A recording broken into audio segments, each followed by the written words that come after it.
J'ai bien vu qu'il y aurait une espèce de stratégie qui a été élaborée par le duo président Bassirou Diomaye Faye, Premier ministre Ousmane Sonko.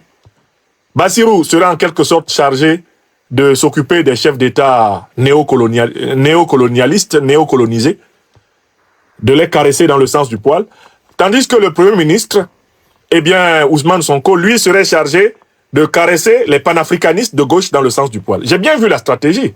Vous êtes sur Afrique Diverse TV. Et vous avez raison. Bienvenue dans l'analyse politique du professeur et président de Institut de l'Afrique des Libertés, le docteur Franklin Nyamsi. J'ai bien vu que Bassirou commence par faire la tournée des pays néocolonisés et que le président de PASTEF et Premier ministre Ousmane Sonko, lui, il annonce qu'il va faire la tournée des pays panafricanistes. Je voudrais leur dire que cette stratégie ne passe pas. Et je vais leur dire pourquoi. Cette stratégie ne passe pas parce que vous donnez l'impression de vouloir contourner l'intelligence des Africains. Vous voulez donner l'impression d'être malin. N'essayez pas de nous donner l'impression d'être malin. Vous devez maintenir les relations avec tous les pays, dans toute la mesure du possible. C'est dans l'intérêt du Sénégal. Aucun panafricaniste bien formé, aucun Africain, aucune Africaine bien formée ne peut contester le droit du Sénégal d'avoir des relations diplomatiques avec tous les pays du monde. Mais vous n'avez pas besoin de nous prendre pour des idiots. Bassirou s'en va flatter les néocolonisés et Ousmane est chargé de flatter les panafricanistes. Et au total, vous, finalement, vous manipulez tout le monde et vous gagnez dans tous les râteliers. Non, ça ne marchera pas. Ça ne marchera pas. Soit vous êtes un gouvernement panafricaniste de gauche et vous assumez une idéologie et une politique panafricaniste de gauche à la tête du Sénégal, et là on s'entend. Soit vous n'êtes pas un gouvernement panafricaniste de gauche, vous êtes un gouvernement opportuniste, et à ce moment-là, les panafricanistes de gauche ne se reconnaissent pas en vous. Et vous considérez comme la continuation du système oligarchique sénégalais, le système france-africain. Écrivez ça. Je recommence. J'ai bien vu que les deux dirigeants complices, très proches, les deux grands amis qui sont à la tête du Sénégal, veulent nous la faire un peu à l'envers. D'un côté, Bassirou, l'ami, il va faire ami-ami avec les dictateurs. Il va les caresser dans le sens du poil. Alors que de l'autre, Sonko, lui, il va s'assurer de garder l'amitié des panafricanistes. Non! L'amitié des panafricanistes n'est pas possible dans ce double jeu. Nous, les panafricanistes de gauche, nous sommes engagés pour la souveraineté totale du continent africain. Nous ne voulons pas jouer à un double jeu. Nous voulons jouer le jeu du peuple africain, le jeu de la souveraineté africaine. Ne vous moquez pas de notre intelligence. Il n'est pas nécessaire, en effet, de rompre les relations diplomatiques avec les pays qui sont dirigés par des néocolonisés, c'est vrai. Il est même nécessaire de les entretenir. S'il y a des intérêts communs, il faut les développer, c'est normal. Mais ne venez pas essayer de nous tromper. Si Ouattara est démocrate, celui qui pense que Ouattara est démocrate, je ne suis pas du même bord politique que lui, je ne peux pas le soutenir politiquement. Jamais. Si Alassane Ouattara, dictateur, est un démocrate, je ne suis pas avec toi. Si Paul Biya du Cameroun, dictateur autocrate de mon pays natal, si pour toi il est un démocrate, je ne suis pas du même bord politique que toi. Si les despotes africains sont considérés par vous comme des démocrates, sont considérés par vous comme des facteurs de stabilité, je ne suis pas avec vous. Voilà. Donc cette double stratégie, elle ne trompera ni le peuple sénégalais, ni les peuples africains. Et elle ne trompera surtout pas les panafricanistes révolutionnaires qui sont formés à l'analyse des stratégies. J'ai bien vu. Vous vous êtes partagé le travail. L'un va aller flatter les dictateurs et l'autre va aller flatter les révolutionnaires. Mais les dictateurs, ils sont très malins aussi. Ils savent que vous n'êtes pas avec eux. Si vous envoyez quelqu'un flatter les révolutionnaires, ils savent que vous voulez les tromper. Les révolutionnaires savent aussi que vous voulez les tromper. Donc finalement, vous ne réussirez nulle part. Et c'est comme ça qu'on se fait bouffer à gauche et à droite. C'est comme ça qu'on se fait bouffer à gauche et à droite. À force de vouloir ruser avec tout le monde, vous êtes rejeté par tout le monde. Et vous vous retrouvez isolé. Et c'est comme cela que le terrain pour faire des coups d'État contre vous se prépare. Alassane Draman Ouattara est un homme très rusé. Ça, c'est la moindre des qualités qu'il faille lui reconnaître. Il prend Bassirou, il le tapote au dos, il le secoue, il l'appelle mon fils, mon fils, mon fils. Il lui dit qu'il est entièrement d'accord avec lui. Comment Alassane Dramane Ouattara, un dictateur, un autocrate, un vassal, un néocolonisé, un esclave attitré de la France-Afrique, peut dire qu'il a le même point de vue que le président Bassirou Diomaye Faye? Pour qu'Alassane Ouattara ait le même point de vue, pour qu'ils aient vraiment la même conception politique, il faut que Bassirou Diomaye Faye ait cessé d'être ce qu'il prétendait être, un panafricaniste de gauche. Parce qu'Alassane Ouattara n'est ni panafricaniste, ni de gauche. Alassane Dramane Ouattara n'est ni panafricaniste, ni de gauche. Et c'est le baiser de la mort qu'il veut donner à Bassirou Diomaye Faye, en lui disant « Je pense la même chose que vous. » C'est-à-dire « Je vous ai avalé. » C'est un acte d'ensorcellement. C'est un acte de phagocytose. Et Bassirou Diomaye Faye ne sait pas que quand Alassane Ouattara le fait, c'est pour couper Bassirou Diomaye Faye du bloc panafricaniste de gauche. C'est pour créer des divisions entre nous. Une fois que Bassirou et Sonko seraient isolés des panafricanistes de gauche, il sera facile d'organiser un coup d'État contre eux. Puisque quand ce coup d'État contre eux sera organisé, ils n'auront plus le soutien des panafricanistes de gauche. Ils n'auront plus le soutien. Est-ce que vous comprenez la stratégie des néocolonisés de la France-Afrique? Ils embrassent très fort Bassirou pour que, eh bien, cela acte la séparation entre Bassirou et la famille des panafricanistes de gauche. Une fois que ça c'est fait, ils organisent un coup d'État. Et quand le coup d'État arrive, Bassirou est affaibli parce qu'il n'a plus le soutien des panafricanistes de gauche. Voilà le plan. J'avertis le président Bassirou Diomaye Faye. Alassane Ouattara est dans la première phase, avant le coup d'État. J'entends les Sénégalais sortir tous les jours. Oh, au Sénégal, ce n'est pas possible. Si, c'est possible. C'est ce qu'on disait en Côte d'Ivoire. Eh, dans ce pays d'Oufoué-Boigny, quelqu'un va prendre le pouvoir par les armes. C'est possible. Si Bassirou et Sonko se coupent du courant panafricaniste révolutionnaire, ils seront faciles à cueillir. Même le peuple sénégalais, qui les a soutenus, parce qu'ils se sont présentés comme des panafricanistes de gauche, s'ils continuent à détricoter cette adhésion fondamentale, le peuple sénégalais va les lâcher. Et quand le peuple vous lâche, tout le monde peut vous faire un coup d'État.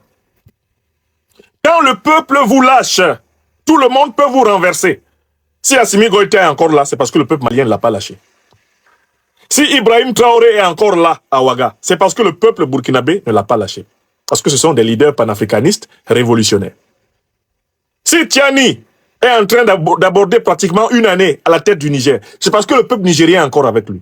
S'il avait été lâché par le peuple, ses adversaires, les néoconservateurs bazoumiens, l'auraient déjà contre-attaqué.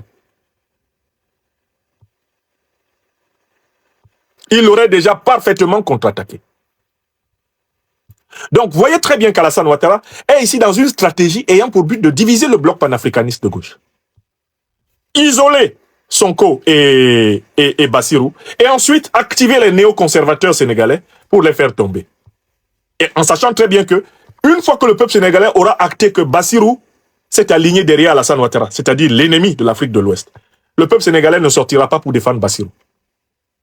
Parce que si Bassirou dit que Ouattara est un démocrate, mais le peuple sénégalais ne comprend pas plus pourquoi il est mort pour Bassirou.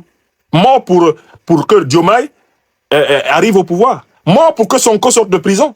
Mais pourquoi les Sénégalais se sont-ils laissés massacrer? Pourquoi ont-ils affronté à main nue, à poitrine nue, les balles de Macky Sall? Si c'était pour que Sonko et Diomaye leur disent que Ouattara, qui torture le peuple ivoirien, est un démocrate. Voilà comment vous perdez le soutien de votre peuple. Voilà comment vous faites que le peuple se mette à douter de vous. Voilà comment vous faites que l'opinion se retourne contre vous. Voilà comment vous faites que, quand il vous arrive précisément un malheur, vous n'avez plus la solidarité des Africains. Parce que les Africains ont bien vu comment vous avez changé de ligne envers eux. Voilà comment un pouvoir meurt. Voilà comment un pouvoir meurt. En commettant l'erreur de se couper de ses bases intérieures, ses bases externes.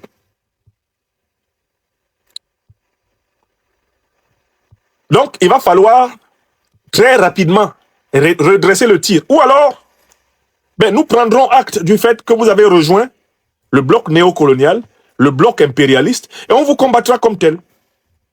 Je recommence. Monsieur le Président Bassirou Diomaye Faye, c'est ma conclusion. Il va falloir redresser le tir très rapidement. Et il faut que les Sénégalaises et les Sénégalais soient fermes envers vous. Pour vous dire, on ne vous a pas sorti de prison. On n'a pas battu les pavés du Sénégal pendant des années et des années pour que vous entriez au palais présidentiel et y faire ami-ami avec Ouattara Draman. Nous, peuple sénégalais, c'est pas pour ça qu'on a lutté. Si c'était ça, on aurait laissé Macky Sall continuer son 3e, son 4e, son 5e, son 6e ou son 7e mandat. Parce que nous, Sénégalais, nous savons que ce que Ouattara a fait en Côte d'Ivoire est pire que ce que Macky Sall a fait au Sénégal. Or, pour moins que ce que Ouattara a fait, nous n'avons pas laissé Macky Sall faire une journée de plus au palais. Alors, quand quelqu'un pour lequel nous nous sommes battus, pour qu'il entre au palais, s'en va féliciter un dictateur, présenter un grand criminel sous-régional comme étant un facteur de stabilité, quand quelqu'un s'en va faire cela, nous comprenons que nous nous sommes peut-être trompés. Et que cette personne est en réalité, maintenant, associée aux ennemis de nos peuples. Alors, enfin, il a choisi d'aller d'abord en Mauritanie. Ensuite, il va en Côte d'Ivoire. Mais la Mauritanie et la Côte d'Ivoire sont les pays qui sont les bases arrières des terroristes qui attaquent le Mali, le Burkina et le Niger. Demandez à Bassirou Diomaye Faye quel est l'intérêt pour lui de réserver ses premières visites à des pays qui sont les bases arrières des terroristes. Et quand il prend la parole publiquement, il n'ose pas leur dire de cesser leur complaisance envers les organisations terroristes. El Ghazouani est une base arrière des terroristes. Il soigne, il héberge, il nourrit les terroristes qui attaquent le Mali, El Ghazouani. Et quand l'armée malienne traque ces terroristes avec succès à la frontière, il ose couiner ce néocolonisé d'El Ghazouani en Mauritanie. Pour qui il se prend? Pour qui se prend El Ghazouani?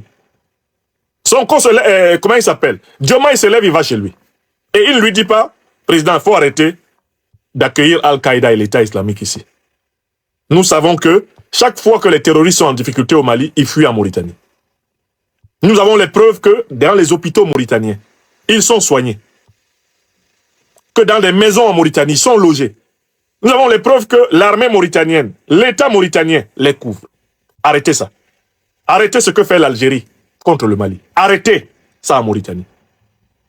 Il n'a même pas le courage, quand il sort de là, de dire « Nous avons appelé le président El Ghazouani à continuer à faire des efforts pour que le territoire mauritanien ne soit pas exploité par les organisations terroristes qui ensanglantent notre patrie voisine du Mali. » Il n'a même pas le courage de dire ça. Mais c'est pour encourager les dictateurs qu'il est courageux. Ça veut dire quoi ça? Le président Traoré s'est plaint du fait qu'Alassane Ouattara permet aux organisations terroristes de se replier en Côte d'Ivoire pour s'organiser et attaquer le Burkina. Il s'en est plaint publiquement. Bon, quand vous vous levez pour aller chez Ouattara, quel est le message que vous envoyez à Traoré? Vous lui dites que ces plaintes sont nulles pour vous. C'est ce que vous lui dites. Le Niger se plaint du comportement de la CEDEAO. Cet Alassane Draman Ouattara a déclaré la guerre au Niger. Publiquement. Vous vous levez, vous allez voir Ouattara. Celui qui a déclaré la guerre au Niger. Quel est le message que vous envoyez aux Nigériens? Vous leur dites que eux, ils sont moins importants que leurs agresseurs. Un panafricaniste de gauche commence toujours par soutenir son camp. Il n'y a pas de hasard. Vos visites indiquent une volonté de compromission. Vos visites indiquent une volonté de trahison. Vos visites indiquent une volonté de duplicité envers l'alliance des États du Sahel. Vos visites indiquent un opportunisme détestable. Ce n'était pas le moment d'aller voir Ouattara. Ce n'était pas le moment d'aller voir El Ghazouani. Ce n'était pas le moment. En tant que panafricaniste de gauche, vous commencez dans votre maison, votre famille idéologique, par renforcer vos bases et vos alliances, avant de penser aux autres. Et c'est ce qu'a fait, en âme et conscience, le président Ibrahim Traoré. C'est ce qu'il a fait en âme et conscience. Alors vous vous comportez comme si Alassane Ouattara était un président élu, il n'a jamais été élu. Alassane Ouattara était un usurpateur, un violeur constitutionnel, c'est un dictateur, il n'a pas été élu. En 2020, il n'a jamais été élu. Il n'avait pas droit à l'élection. Donc, Si c'est le critère, c'est je commence par des présidents démocratiques, Alassane Ouattara n'est pas démocratiquement élu. Alors, j'ai moins suivi ce qui se passe en Mauritanie, mais El Ghazouani, c'était un berger de terroristes. Ouattara était un berger de terroristes. Et donc, comment il s'appelle? Oumaro Sissoko Embalo était un berger de terroristes. Vous choisissez de consacrer vos premières visites à ces gens, histoire de dire à l'Afrique que ces gens-là sont vos priorités. Pourquoi seraient-ils vos priorités? Cela veut dire que vous voulez, vous aussi, faire ami-ami avec les organisations terroristes. Cela veut dire que vous voulez continuer le jeu de Macky Sall contre le peuple sénégalais, le jeu de Macky Sall contre les peuples africains. Vous voulez continuer dans une politique de la duplicité. Nous vous dénonçons comme tel. Et si vous continuez, nous vous critiquerons, nous vous combattrons par les moyens traditionnels de la lutte révolutionnaire et politique. Soyez-en certains. Le serviteur des pains spirituels à la liberté ne tolère jamais la bouillabaisse. Jamais. Voilà. Et c'est ma marque déposée. Quand vous êtes dans le vrai, le juste, l'action solidaire et la reconnaissance, vous avez mon soutien permanent. Si vous entrez dans la fausseté, vous entrez dans l'injustice, vous entrez dans le mensonge, l'ingratitude, eh bien, je vous dénonce. Je vous critique. Peu importe ce que mes amis pensent. Parce que de toutes les façons, chacun a la possibilité de dire ce qu'il veut sur sa page Facebook, YouTube ou TikTok. Vrai ou faux? Je n'empêche personne de dire ce qu'il veut sur sa page. Je suis sur les miennes ici. Donc, je fais partie de ces gens-là qui prennent le risque de décevoir leurs propres amis. Pour dire ce qu'ils pensent. Voilà, c'est tout. Et vous continuez comme ça, il y aura des émissions pour vous dénoncer.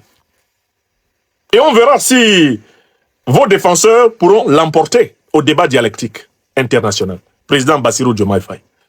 Si vous préférez nous avoir contre vous, continuez comme ça. Si vous continuez dans la fourberie, vous continuez dans la duplicité, vous aurez Nyamsi ou Cameroun ou Africa, ou Sénégal ou Africa sur votre dos. Demandez à Alassane Dramane Ouattara. Demandez-lui. Si vous pensez que c'est facile, bienvenue au club de ceux qui veulent être inscrits sur le grille de la critique. Non, quelle déception. Moi, je fais partie des gens qui étaient intervenus ici pour demander qu'il vous soit accordé un temps d'observation. Pour demander qu'il vous soit accordé un temps de patience. Mais là, vous avez franchi la ligne de la dignité africaine. Vous avez franchi la ligne du sérieux, la ligne de l'honnêteté, de la sincérité. Et je rappelle que je ne vous reproche pas des relations diplomatiques avec la Côte d'Ivoire. Le Sénégal a droit à des relations diplomatiques avec la Côte d'Ivoire. Le président sénégalais a le droit d'aller rencontrer le président de la Côte d'Ivoire quand il veut. À ce niveau-là, nous, on n'a rien à dire. Mais cette manière de faire, là, le contenu de cette visite, et surtout les paroles que vous avez proférées, nous ne sommes pas prêts de les oublier, si vous ne les retirez pas, si vous ne rectifiez pas le tir. Et je ne vois pas avec quelle crédibilité vous allez vous présenter devant le peuple malien, devant le peuple nigérien, devant le peuple burkinabé, après la bouillabaisse que vous nous avez servie à Abidjan. Qu'est-ce que vous allez dire à ceux qui sont victimes d'Alassane Ouattara? Après avoir présenté Ouattara comme un démocrate et comme un facteur de stabilité. Qu'est-ce que vous allez dire? Qui vous allez tromper? Vous pensez qu'il suffit de prendre un avion, d'aller à Bamako pour que ce que vous avez dit à Abidjan soit ignoré? À Bamako, ils ont tout noté. Ils ont tout noté. Votre avion a dû même passer sur le ciel malien pour arriver là-bas. Ils ont noté. À Ouaga, ils ont noté ce que vous avez dit. Ouattara démocrate. Ouattara facteur de stabilité. Ils ont noté. N'ayez pas la naïveté de penser qu'ils ne sont pas au courant au Niger. Toute l'Afrique est au courant. Que Bassirou Diomaye Faye est allé cirer les pompes du despote Alassane Dramane Ouattara. L'Afrique le sait. Mais cette manière de nous remercier par des crachats sur notre figure, elle va vous valoir, eh bien, une critique, mais impitoyable. Nous allons vous rendre le procédé de se moquer de nous, de se moquer des peuples africains qui ont placé leur espoir en vous.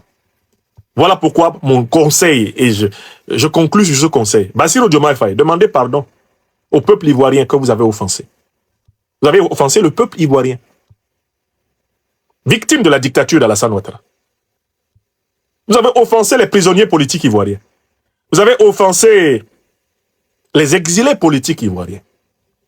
Vous avez offensé les familles des victimes d'Alassane Ouattara. Vous les avez offensés par ce que vous avez fait à Abidjan. La conscience sénégalaise éveillée, vous l'avez offensée.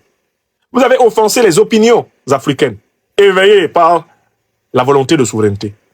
Vos propos offensent l'Alliance des États du Sahel. C'est une moquerie. Parce que c'est Alassane Ouattara qui a provoqué l'implosion de la CEDEAO. Et vous semblez vous amuser à ne pas respecter la décision souveraine que le Mali, le Burkina et le Niger ont prise. Parce que vous aussi, vous parlez de « non, il vaut mieux ne pas sortir de l'organisation ». Ils sont déjà sortis. Le Mali, le Burkina, le Niger sont des États souverains.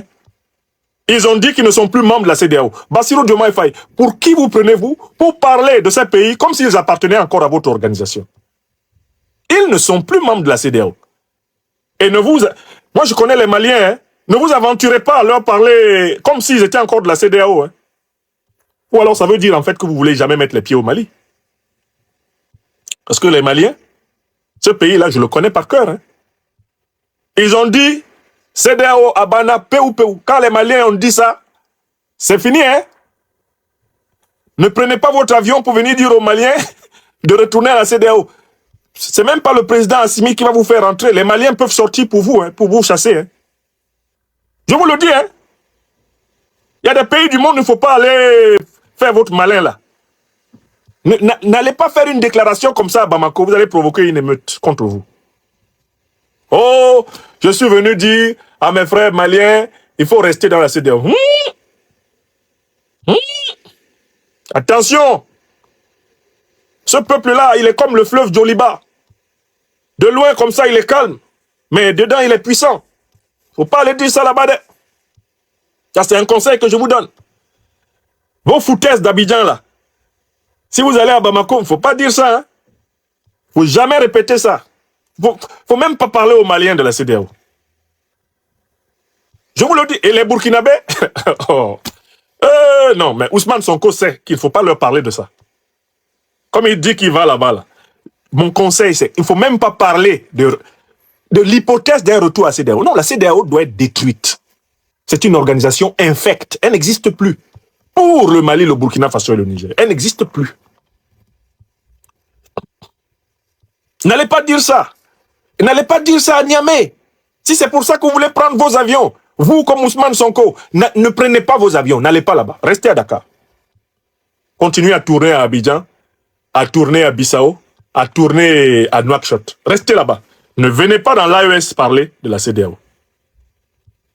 Ça n'intéresse plus les peuples de l'AES. Ça n'intéresse plus les dirigeants de l'AES. Le dossier est clos. Le dossier est clos. Vous venez dans l'AES parler de vos relations avec l'AES. Parler de vos relations avec les pays de l'AES. Point terminé. Si l'opinion entend que vous êtes venu parler de retour à la CEDEAO, vous allez rentrer plus vite que prévu. Parce que ça, c'est une foutaise.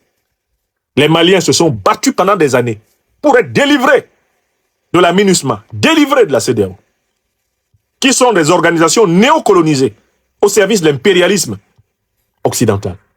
C'est pas pour y retourner. Non, j'entends le président Bassirou qui parle de la CEDEAO comme si c'était une organisation à laquelle le Mali, le Burkina et le Niger appartenaient encore. Arrêtez ça, hein. N'allez pas dire ça là-bas. D'ailleurs, je vous ai prévenu parce que moi, je connais ces pays-là. Si vous allez dire ça là-bas, vous allez provoquer un incident, pas simplement diplomatique, mais politique. Parce que les dirigeants de ces pays et les peuples de ces pays vont y voir un manque de respect. De la part de gens qui sont allés flatter Alassane Ouattara, publiquement. Venir parler de la CEDEAO à Bamako, ou parler de la CEDEAO à Niamey, ou parler de la CEDEAO à Ouagadougou, est une insulte au peuple de l'AES, victime de cette organisation criminelle. De ces sanctions illégales, inhumaines, de ces sanctions abominables, de ces menaces de guerre. Donc, attention à vous. Vraiment, gros carton jaune, Bassirou Diomaye Faye. Gros carton jaune. Attention à vous. Vous êtes en train de vouloir marcher sur des braises. Et Ouattara veut vous isoler du peuple sénégalais. Il veut vous isoler des peuples africains. Parce que le néocolonialisme français attend le moment où vous serez le plus fragile pour vous frapper. Ils vont vous frapper. Et si vous continuez comme vous le faites, lorsqu'ils vous frapperont, nous ne vous soutiendrons pas. L'Afrique ne vous soutiendra pas. Parce que vous aurez perdu l'estime de ceux qui vous considèrent comme l'espoir de toute une jeunesse continentale. Voilà les vérités qu'il fallait vous dire. Chers téléspectateurs, vous avez été les témoins privilégiés de cette analyse politique profonde et inspirante avec le Dr Franklin Nyamsi. Maintenant, c'est à vous. Réagissez en commentaire, partagez vos réflexions et vos idées. Si cette vidéo vous a éclairé, n'hésitez pas à l'aimer et à la partager avec vos amis. Ensemble, nous construisons l'Afrique de demain. Restez connectés sur Afrique Diverse TV pour encore plus d'informations et de débats passionnants. À très bientôt.